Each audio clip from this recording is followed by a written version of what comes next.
So this week we've got some wire netting instead of floral foam for a more environmentally friendly option to flower arranging.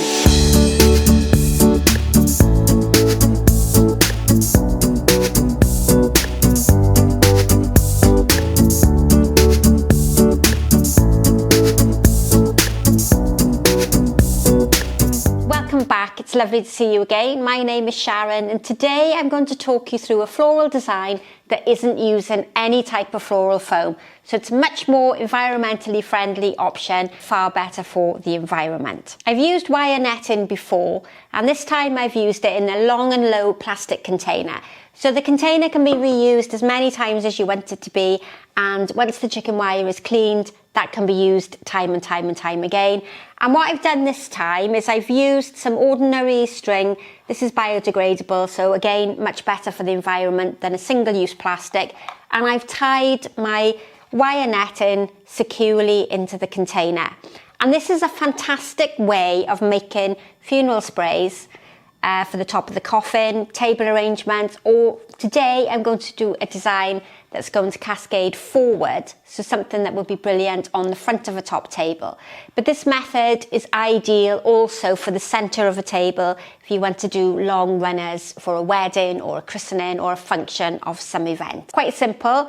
I've rolled the chicken wire over several times so I have a few layers within the plastic container. And this is a melamine base, so I'm not worried about it being a single-use plastic. I do use this base over and over and over again.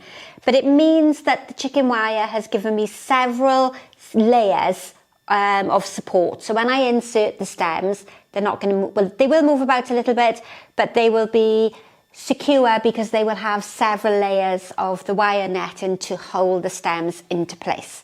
Now, I'm not going to do anything too formal, anything that's following any set patterns. I've got some short stemmed flowers that have already been used in a previous video and I didn't want to waste them, and I just thought this was an ideal way of using them up and getting another tutorial from them. So if you can imagine, the flowers in the front of this design are going to cascade beautifully over the front of the top table. So I've chosen longish stems of eucalyptus, and you can see already how the eucalyptus naturally flows forward. So I've chosen materials that are really going to emphasize that cascading effect that I want to create. Now, just like any other flower arrangement, you need to make sure that you have a clean cut on the stem and you've removed any of the debris, thorns, any leaves that are going to go below the water line. And bear in mind that this is a thin container, there's not much depth to it, so I will probably only be able to have centimetre, 2 centimetres maybe of water in there. So I need to remember to make sure my stem ends of the flowers are really deep and they're going to be able to take up the water. So I'm going to start by creating as much flow there at the front, as much movement as I can at the front. I'm not going to worry too much about the back of the design having long material because the back part of the arrangement can be flat. Doesn't need to have any movement at all at the front. So for a moment, I'm almost working backwards, and I don't want to make this too formal. When we're using natural mechanics, it's nice to just let the foliage and the flowers speak for themselves. So for the moment, I'm trying to hide the string. Make sure that you can't see the wire netting or the plastic container. And I'm just working all the way along from one side to the other, quite evenly distributing the foliage, making sure that the base of the stems, hopefully we can show you there, the base of the stems are down where the water level would be. And of course, I'm lifting this up every now and again and tilting it forward, so I haven't put any water in at this stage. Couple more pieces of the eucalyptus there. Now I specialise here in South Wales in environmentally friendly weddings, so I have lots of different styles of mechanics and support systems to make archways without floral foam and top table arrangements. And I also do lots of funeral tributes where I use moss and bamboo plates to make my containers. So I thought this would be a nice follow on from those types of containers that I use on a regular basis. This foliage, if you haven't seen before, this is Sussex Silver. It's grown by the Irish green guys over in Ireland, and it's one that I use a lot during the summer for wedding work. It's a really good laster. Also copes really well out of water, and they've already been cut short because I've used them in a previous video. So I'm just really adding them in the size that they are already cut. And I'm just trying to soften the front of the arrangement. It's nothing too formal. And if I turn it round for you to see, so I'm looking at the back. If we look at it from the side, lots of that material is draping forward over the front of what will be the table. But what we need to be mindful of, and this applies to all types of flower arranging, if I don't add flower material here at the back, it's eventually going to tip forward and fall over the front of the table. And I've been to several weddings where I've been a guest and this has happened on the top table because the florist, flower arranger, whoever's done the flowers hasn't put enough weight at the back of the design and it tips over the front of the table. But when it's a top table for a bride, you've also got to remember that the bride and groom, the mum, the dad, bridesmaids, whatever, are also sitting on that table, and we don't want to cover them with a big cloud of flowers and foliage. And there is a real big trend at the moment for huge floral designs on the top table, but you need to be mindful. The bride and groom is the priority on that day. They are the spotlight, and we don't want to cover them with flowers. So we're going to keep them low so that the bride and groom can see over the top and see all their guests, and vice versa, the guests can see the bride and groom. So at the back section here, I've got some short pieces of eucalyptus. It's a different variety, but they've come out of a previous video. And I don't want to waste them. So these will work well to give me a variety of shapes and textures in the arrangement, and will add some weights to the arrangement and help, of course, to give me some depth as well. I've got a few small pieces of eucalyptus. They can come through the arrangement as well. And hopefully you're looking at it at the front more than I am. I'm working on it backwards this time, but I'm hoping that that's really given a nice shape there towards the front. Now let's start adding some flowers in and see how we go. Now I have 3 heavenly scented hyacinths. Aren't they amazing? And you might have seen these in one of the previous tutorials. They are quite short stemmed, but they're going to be ideal in this design. And because it's quite a strong colour, I'm going to fairly evenly spread them out, but I don't want to have them in perfect positions. If I just show you what I mean. So if I put the 3 of them very regimented in the middle of the design, they are very prominent, quite artificial. It's almost like 3 lampposts or 3 posts of some description that are really quite dominant. So what I'd like to do is stagger them throughout the design. So the blue colouring is throughout the arrangement, but it's not repeated in perfect shapes. Much softer and much more natural, much more in keeping with this method of arranging in the chicken wire. At the moment, that dark blue is going to be quite prominent, but as we add more flowers and more textures and more colours, they will become far less dominant in the arrangement. Now, one of my favourite coloured roses in this sort of garden style rose is Buttercup. Fabulous pale lemon.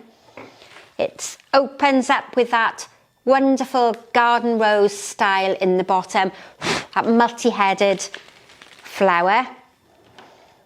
And I'm going to remove quite a lot of the foliage because the foliage of a rose can become quite untidy and quite scruffy. And I have a few of these, so we're going to put a few of them together in clusters. I'm just using a little bit of warm breath to help open, or encourage it to open, I should say. So we've just got 2 there in the centre, which are going to evenly distribute that colour. I'm going to bring a slightly taller one almost towards the back. And the beauty of the chicken wire is that if you don't like the position that it's in, it's quite easy to take it out and reposition it in the floral design. That took me 3 takes to get that word out. With the floral foam, of course, if you put it in the wrong place and you took it out, you'd end up with a large hole in your floral foam. I'm just quite naturally trying to spread out that colour without making the arrangement too formal. Now at the moment I've got 2 of the roses on either end. They might end up like those headlights that I quite often refer to, so I might end up moving these, but we've got a few other flower varieties to go in and we'll review it as we go along. Now then, I have a gorgeous Gerbera, and I've used this in previous videos, and the Gerbera for me last much better when they're in plain water rather than in floral foam. The lifespan of them is hugely increased when they have fresh, clean water. Gerbera are really going to love it in this design. And remember, back to the very beginning, I don't want to make this design too tall. I don't want to hide the bride and groom. And I'm going to work this colour from one side to the other. Really, really pretty colour combinations. Bright, cheerful, very spring-like in our selection of flower choices. Another one on the end, I think. And now you can see I'm also starting to bring some colour of the flowers towards the back as well. Remember that you've got a bride and groom there sitting, looking at the back of the flowers, and they would like something nice to look at as well. We don't just want to give them a load of greenery or maybe a big pile of moss to look at. They've paid a lot of money for their wedding flowers, and it's really beneficial for them to be able to see the different flower types and really enjoy them. So that's coming together quite well. And if you can imagine a whole run of those across the top table, and the scent of the hyacinths as well would be really quite magical. Now, a flower I've used a couple of times before is the Clematis, and often when I'm looking for this draping style of flower that will cascade over the front of the table, the go-to flower for me is quite often something like the Clematis. The foliage lasts really well as well, so I'm not going to waste that. And the longer pieces can cascade nicely over the front. And the slightly shorter pieces, which I'll add on in a minute, can be put towards the top to bring that colour through to the top. And of course, don't forget, I have used these in a previous video, so they are quite short. But this is a great way if you're arranging at home and you're practicing, or you go into flower arranging class and you want to learn different methods with one bunch of flowers. If you've made an arrangement with them and you'd like to do something else, then take it apart and just make a shorter, smaller arrangement with those flowers, and then you're getting better value for money. Now I'm going to use up all the greenery and the little buds of the Clematis as well. That's really going to add some softness. It's going to make the design really delicate and simple and pretty. I've got daffodils, which of course are the national emblem of Wales. So we've got to use those to bring a bit of brightness into the arrangement as well. So a real springtime arrangement here. Bright and cheerful. Daffodils, some of them open, some of them still in bud. Fantastic if you've got a bride that's got Welsh heritage and she wants to incorporate her national flower in the design. If we think about the daffodil, it is a flower that exudes quite a lot of very sticky sap, and other flowers don't like to be mixed with the daffodil because it exudes all that sticky sap. But to avoid that, then you need to condition your flowers, the daffodils in particular, in a bucket on their own overnight. Once they've been cut, that sticky sap comes out and that can clog up stems of other flowers. So if you leave the daffodils in a bucket on their own for 24 hours, you will hopefully reduce the risk of the sap leaking out. So if you're placing daffodils on their own, they're fine. If you're putting them in a vase of water, then don't cut them when you add them to other flowers, and that's the best way you can avoid them clogging up the stems. Right, we're just going to rearrange a couple of the roses at the front because I've almost buried them with my daffodils. But isn't that lovely so far, how that's coming together? And it's almost like a tiered system. You almost place the flowers on top of one another to get the emphasis and the shape of this design. Now my last flower is the gorgeous iris. And I'm going to feed them in quite gently and quite softly into the arrangement. This is a much bigger flower, so I need to be careful that I'm not covering up any of the soft, delicate flowers that I've already put in. I'm not too worried about having the flowers at different heights. There's some long stems, there's some short stems. As long as the design isn't too tall that we're going to cover the bride and groom. I really like the way all the sort of flowers peek through and look out from underneath. It's almost like a shadowing effect where you have different flower heads on top of one another. Okay, so this is my final piece of flower. I'm just now going to add some catkins and some pussy willow into the arrangement. So you can see how that's coming together so far. Wouldn't that look fabulous on a top table? Even if you're a speaker and you're giving a talk to a group of people, that could sit really well on the podium. Now my pussy willows are quite long. I think they're going to be oh no, that's not too bad, I don't mind that. Coming towards the front, we can get away with them being long.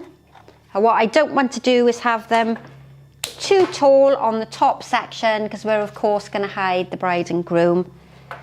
And with these ones, I can quite easily cut it here, and I can get two shorter pieces out of the one stem.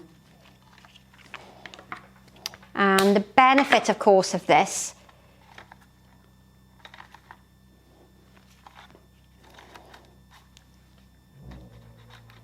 so just think about equally spreading out the different textures and the different colours. So if we have an iris on one side, try and bring it somewhere in the middle and try and bring it somewhere to the end.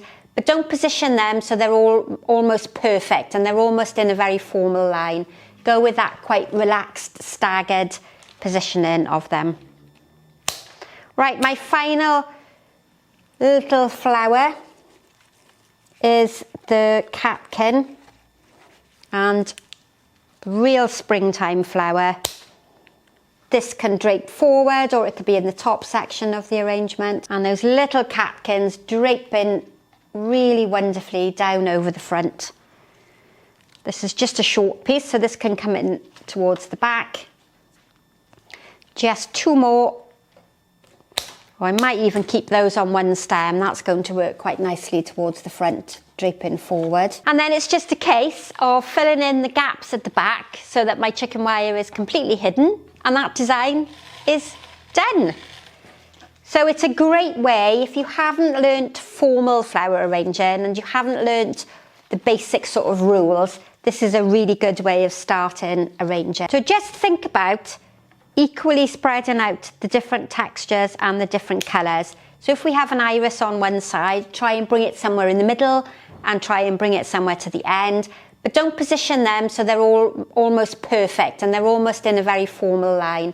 Go with that quite relaxed, staggered positioning of them.